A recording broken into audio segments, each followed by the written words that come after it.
Brothers and sisters of Africa, hear me well tonight. I do not come to speak in whispers. I come to thunder against the betrayal that we see in South Africa. Watch this video till the end. If you love me, you will know the truth.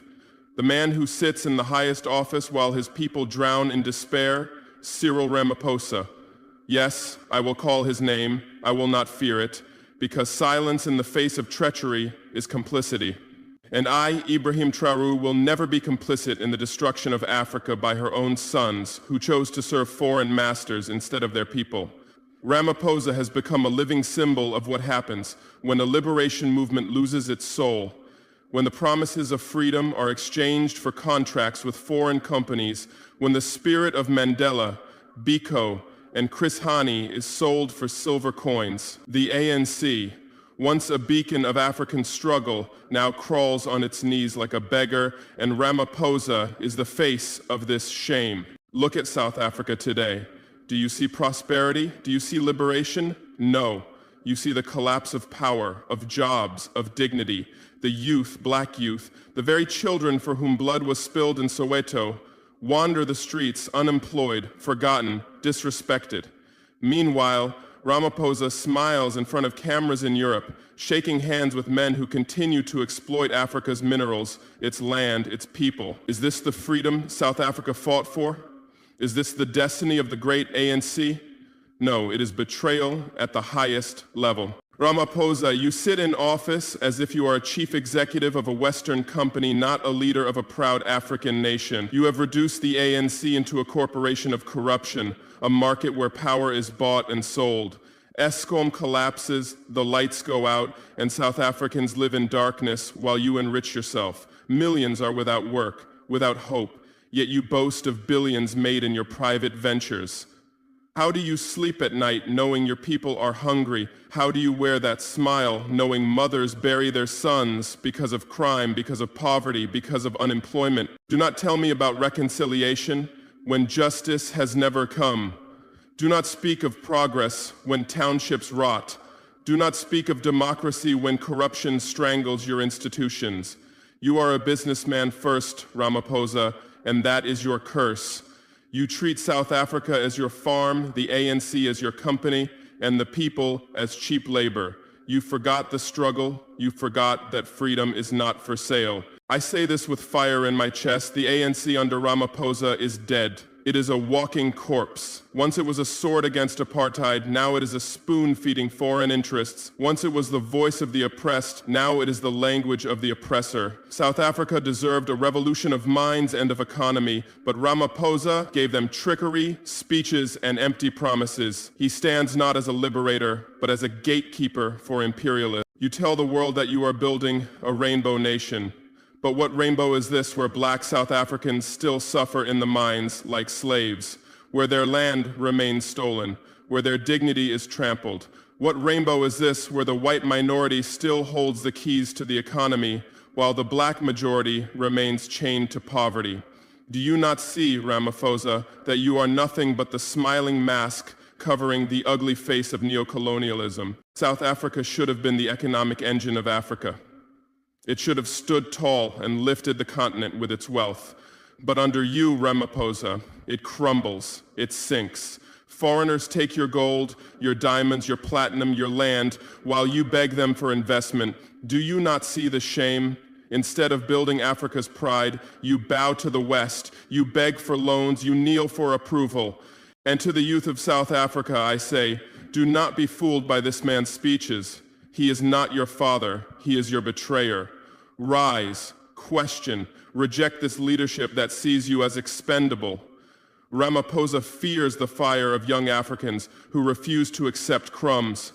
That is why he feeds you slogans while he fills the pockets of his friends. That is why the ANC clings to power through fear, division, and corruption. They fear the day you will say enough. Ramaphosa, listen to me now. Africa has no more patience for weak leaders. We do not need servants of the West. We do not need smiling faces that hide corruption. We do not need cowards who bow when they should stand. You are a coward. Yes, I said it. a coward who feared the true revolution, who feared upsetting the white masters, who feared reclaiming the land and the economy for your people.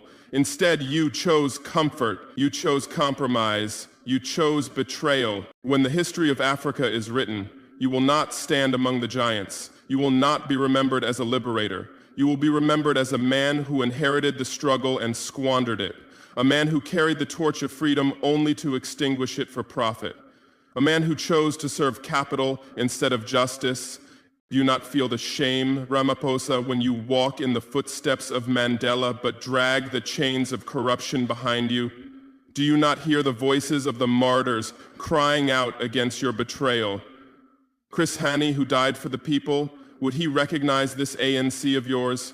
Biko, who spoke of black consciousness, would he not spit on the cowardice of your leadership? The ancestors are watching, and their judgment will be harsh. I say to you, step aside if you cannot lead with courage. Step aside if you cannot serve your people. Step aside if your heart beats only for money and foreign praise. Africa has no time left for men like you. Africa is rising, Ramaphosa, with or without you. And when we rise, we will not rise with cowards. We will rise with lions. Let the people hear me well. It is time to tear down the false gods of politics. It is time to expose the hypocrites who wear the clothes of revolution but live as kings while their people starve. Ramaphosa has exposed himself as such a man, and the ANC under him has become nothing but a relic of betrayal. The youth must not be afraid. The workers must not be silent. The poor must not be patient. Enough waiting, enough hoping, enough begging. Stand up and claim what is yours. Demand leaders who fear no one but God, who serve no one but the people, who bow to no flag but the flag of Africa. I will not sugarcoat it. Ramaphosa, you are a disgrace. You are proof that liberation without economic freedom is nothing. You are proof that when leaders forget their people, the nation dies. But South Africa will not die. Africa will not die. The people will rise, the youth will lead, and they will sweep away the corruption, the cowardice, and the betrayal. Mark my words, the fire that started in Burkina Faso will spread, the fire of resistance, the fire of true independence, the fire of African pride, and when it reaches South Africa, no Ramaphosa, no failing ANC, no foreign master will be able to extinguish it. This is not a warning, this is a prophecy. Africa is awake, and those who betray her will face the wrath of her children. Ramaphosa, your time of pretending is ending.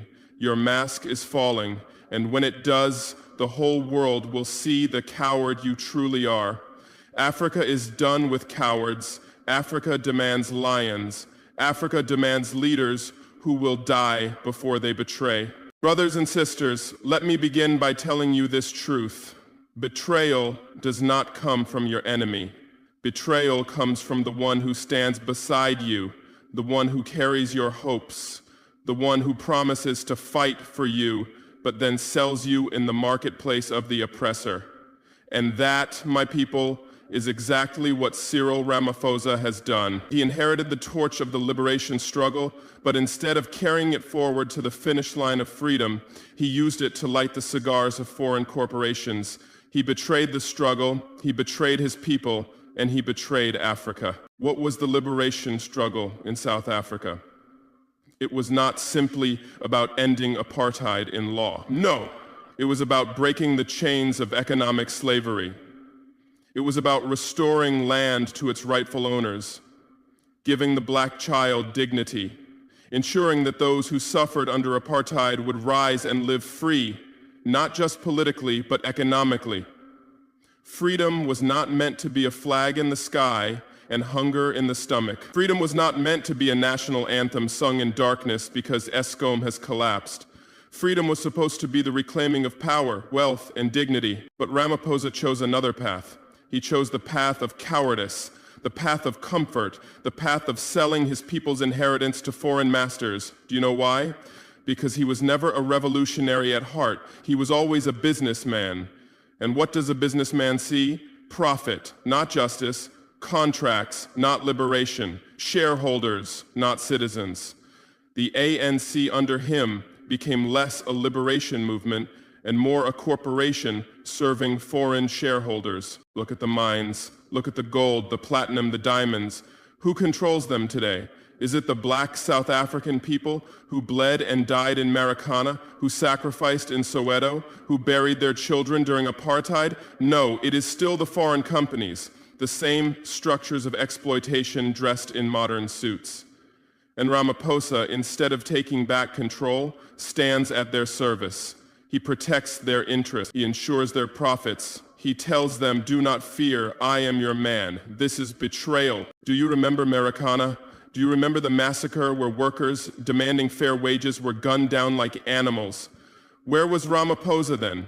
He was on the side of the corporations, not the workers. He was in the boardrooms, not the mines. He was with the bosses, not the people. That moment revealed his true heart, a man who would rather protect profit than protect lives, a man who has chosen the side of the oppressor while wearing the clothes of the liberator. And tell me, what happened to land reform? What happened to the promise that land would be returned to the dispossessed? He speaks of it in vague terms. He delays, he commissions reports, he promises, but he never delivers. Because to deliver land would mean confronting those who still hold it, those who finance his campaigns, those whose approval he craves in the West.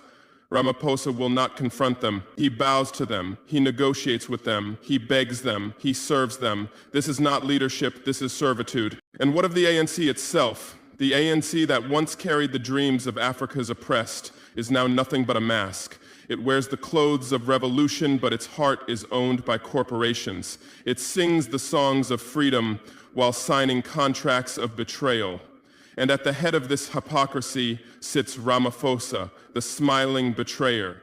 He attends global forums to boast of South Africa's open economy, but that open economy means open looting, open exploitation, open robbery of the people's resources. Do not be deceived, my people. Ramaphosa is not building a South Africa for South Africans. He is building a South Africa for investors. He is building a playground for Western companies who come to dig, to mine, to exploit, and to leave nothing behind but poisoned soil and broken communities. This is not the dream of Mandela. This is not the struggle of Biko. This is not the sacrifice of Chris Hani. This is betrayal, and betrayal has a price. The price is unemployment. The price is poverty. The price is youth wandering hopelessly in the streets. The price is crime that devours communities. The price is a nation that bleeds while its leader smiles in foreign capitals. Ramaphosa, you were supposed to finish the fight. You were supposed to break the chains. You were supposed to take the liberation struggle to its true end, African ownership of African resources. But instead, you sold the soul of the ANC, and you turned South Africa into a playground for the very powers the struggle fought to defeat. You are not the heir of the struggle. You are its gravedigger. And I say to the people, never forgive betrayal. Never accept it. The struggle is not over. It has only been hijacked. The youth must reclaim it. The workers must reclaim it. The poor must reclaim it. Because the liberation struggle belongs to the people, not to Ramaphosa, not to the ANC, and certainly not to the corporations. Let me tell you what I see when I look at the ANC under Ramaphosa. I see a corpse. Yes, a corpse. Once upon a time, the ANC was alive, filled with the blood of revolution, the fire of sacrifice, the heartbeat of millions who dared to dream of freedom. But today, under Ramaphosa, it is no longer a movement. It is a rotting carcass. It still wears the clothes of struggle. It still sings the songs of liberation. But inside, there is nothing but decay, corruption, division, and death. When you touch a corpse, it is cold. That is the ANC now. Cold to the cries of the poor, cold to the hunger of the people, cold to the pain of the youth. Once it was the spear of the nation, now it is a dull knife rusting in the hands of greedy men. Once it struck fear into oppressors, now it strikes only deals in back rooms. Once it stood for the liberation of the African child, now it stands for the enrichment of its leaders. Look at the youth of South Africa. What do they inherit from this ANC? Not jobs, not dignity, not hope. They inherit unemployment, drugs, crime, and despair. They are the children of freedom, but they live in chains of poverty. And while the youth wander jobless, the leaders of the ANC drive expensive cars, wear designer suits, and dine at the tables of foreign ambassadors. Is this not betrayal? Is this not decay? Look at the poor. What does the ANC give them? Empty promises. Every election they are told the same lies. We will deliver jobs, we will deliver housing, we will deliver land. But the poor remain in shacks. The poor still drink dirty water. The poor still wait for electricity that never comes. And while the poor suffer, ANC officials grow rich from corruption tenders, from stolen state funds, from deals that fatten their pockets while the people starve. And look at the nation itself. South Africa, a country so rich in resources, so blessed with potential, is today in darkness. Eskom collapses, the lights go off, businesses fail, hospitals struggle, children cannot study. Do you understand the symbolism? A liberation movement that once brought light to its people now leaves them in darkness, literal darkness. That is the truth of the ANC under Ramaphosa. And do not tell me this is accident. It is not accident. It is the product of corruption, mismanagement, and cowardice. When leaders fight not for the people but for positions, when they care not for the nation but for their faction, when they divide among themselves while the people suffer, that is not leadership, that is rot. And the ANC is rotting from the inside out. Ramaphosa pretends to be the man who will clean the ANC, but how can a man who is part of the rot clean the rot? How can a man who benefits from corruption fight corruption? How can a man who climbs to power on the back of corporate money stand for the people? It is impossible. He speaks of renewal, but renewal cannot come from a corpse. Renewal requires life, and there is no life left in the ANC. And so, my people, you must face the truth. The ANC of Mandela is gone. The ANC of Biko's dreams is gone. What remains is a corpse that stinks of corruption, of betrayal, of cowardice, and a corpse cannot lead the living. The youth must not let this corpse strangle their future. The poor must not let this corpse suffocate their hope. South Africa cannot be buried with this corpse of the ANC. It is time to bury it and build anew. I say it again, the ANC under Ramaphosa is a corpse, and Africa has no use for corpses. Africa has use only for movements that breathe, that fight, that sacrifice, that live for the people. South Africa must rise again, not with this dead ANC, but with a new spirit, a new fire, a new generation that refuses corruption, refuses division, and refuses failure. Let us speak truth tonight. Political freedom without economic freedom is an illusion. It is a flag without land. It is an anthem without food. It is a vote without dignity. And that is exactly what South Africa has today. They tell you apartheid is gone. They tell you you are free. They tell you you live in a democracy. But ask yourself, who owns the land? Who owns the mines? Who owns the banks? Who controls the wealth? The answer is the same as it was under apartheid. Not the people, not the poor, not the youth, not the black majority, but a handful of elites and foreign corporations. And Ramaphosa, instead of changing this injustice, protects it. He smiles for Western approval while his people drown in poverty. South Africa fought one of the greatest struggles of the 20th century. Generations died, sacrificed, and suffered, not only to end white rule, but to reclaim dignity, to reclaim the land, to reclaim the economy. Because true freedom means nothing if the people are still slaves to poverty. But what has Ramaphosa done with that struggle? He has turned it into a business deal. He has turned the blood of the martyrs into a bargaining chip. Instead of breaking the chains of economic slavery, he polished them and called it democracy. Look at the land question. Decade after decade, the ANC promises land reform, but where is it? The land is still in the hands of a few, while millions of black South Africans remain landless, working on farms they will never own, living in shacks on soil that rightfully belongs to them. Ramaphosa speaks of land reform, but delays it, weakens it, compromises it until it means nothing. He dares not anger the powerful landowners. He dares not upset foreign investors. He chooses comfort for the rich over justice for the poor. That is not leadership, that is betrayal. And the mines, the mines. South Africa's soil is a treasure chest of gold, platinum, diamonds, and minerals the world depends on. These resources should be the foundation of African prosperity. They should build schools, hospitals, roads, industries, but instead, they enrich a few billionaires and foreign companies, while the miners themselves live in poverty and die in accidents underground. What greater shame is this? That the wealth of the land flows out of the country, while the children of that land go hungry. And what does Ramaphosa do? He makes deals with the corporations. He protects their profits. He invites them to exploit even more, while his people continue to starve. Do you remember Marikana? Workers who demanded only a living wage were gunned down by the state, massacred like animals. And what was Ramaphosa's role? He was not with the workers. He was with the corporations. He stood not with the people, but with the owners.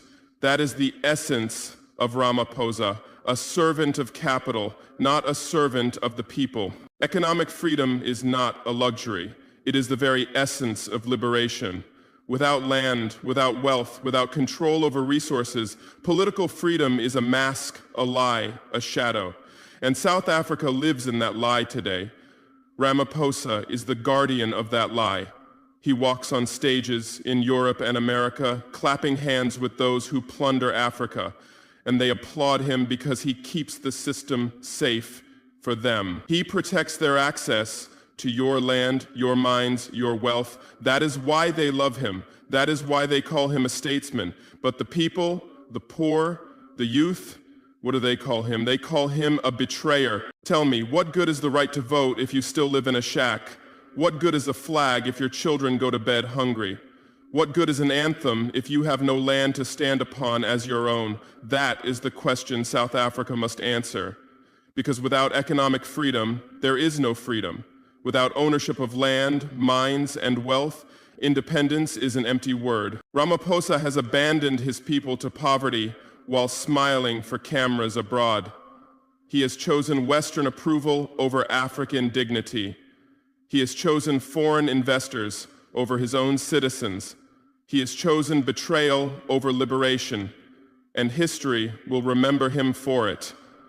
But I say this to the youth, to the poor, to the workers: do not accept this false freedom. Do not accept democracy without bread. Do not accept liberation without land. Stand and demand what is yours, because true freedom is not given, it is taken. And it is time to take back the land, the mines, and the wealth that belong to the people. Africa has no more patience for cowards. No more patience for men who sit in the highest offices of power and serve foreign interests while their own people suffer. No more patience for leaders who speak sweet words in public but betray the blood of their ancestors in private. Cyril Ramaphosa is one such man. He stands exposed not only as a weak leader, but as a mask for neo-colonialism, a smiling face that hides the exploitation of our people. And I say this to every African watching: we have had enough. Enough of weakness, enough of betrayal, enough of pretending that servitude can be mistaken for leadership. What does it mean to be a coward as a leader? It means you fear confrontation when justice demands it. It means you prioritize comfort over courage. It means you bow to foreign powers instead of standing for your people. Ramaphosa has all of these traits. He fears the West more than he fears the cries of his own citizens. He fears upsetting the corporations more than he fears the collapse of his nation. He fears angering investors more than he fears the collapse of his people's dignity. That is not leadership, that is cowardice. Look at the decisions he has made, or rather the decisions he has avoided. Land reform, delayed. Economic independence, ignored. Corruption within the ANC, tolerated. Crime, unchecked. Electricity, failing. Education, declining. The nation cries out for leadership, and what does he give? smiles for cameras, speeches for foreign approval, photo ops with the powerful, while South Africans rot in poverty and despair. That is the measure of cowardice. Cowardice is contagious. It spreads through institutions, and under Ramaphosa, the ANC has become a breeding ground for fear. Officials are too afraid to challenge corruption. Ministers are too afraid to enforce justice. Policies are too timid to transform the lives of the people. The people see the decay, the youth see the stagnation, the poor see the neglect, and they lose faith in the very system that was meant to serve them. A nation cannot rise under cowardly leadership. A continent cannot prosper under leaders who bow at the altar of foreign powers. Africa is rising, and we see it. Across the continent, the people are no longer willing to accept leaders who kneel for the West and smile while their own nations suffer. The youth are awake. Workers are organizing. Communities are demanding accountability. Corrupt elites are being exposed. And the message is clear. We do not need weak men to lead us. We need lions. We need leaders with courage, leaders who speak truth to power, leaders who put their people above profit. Ramaphosa cannot hide anymore. His mask is falling. The people see it, the continent sees it, and the world should see it. He is a servant of neocolonialism, protecting foreign interests while pretending to fight for South Africans. He has become a symbol of everything Africa rejects: cowardice, compromise, and betrayal, and that is why Africa will no longer tolerate him. The time for weak leadership is over. The time for excuses is over. The time for fearing foreign powers while your own people starve is over. Africa demands courage. Africa demands justice. Africa demands leaders who will die for their people before selling them for profit. Ramaphosa, you have failed that test. You have failed the continent. You have failed the youth, the workers, the poor, and the vision of our ancestors. And so I say to the people, rise. Rise and refuse to be governed by cowards. Rise and demand leaders who are fearless, who are bold, who are true lions. Refuse the false promises of men who bow to others while abandoning their citizens. Hold them accountable, expose them, replace them. Because Africa cannot wait for weak leadership to catch up with the needs of its people. Africa cannot wait for promises that never come. Africa must lead itself through courage, through strength, and through vision. Ramaphosa is not Africa. He is a relic of a failed system, a symbol of what happens when leaders value comfort and foreign praise over their people. But Africa is alive. Africa is awake. And Africa will no longer tolerate cowardice. The lions of this continent are rising, and when they roar, no coward will hide, no betrayer will survive, and no foreign master will dictate our destiny. We are done with men who betray, men who bow, men who fear. Africa demands courage. Africa demands power. Africa demands liberation in truth, not in name. Ramaphosa, hear this. Your mask has fallen. Africa is rising. And we will not wait for cowards to catch up with the demands of history.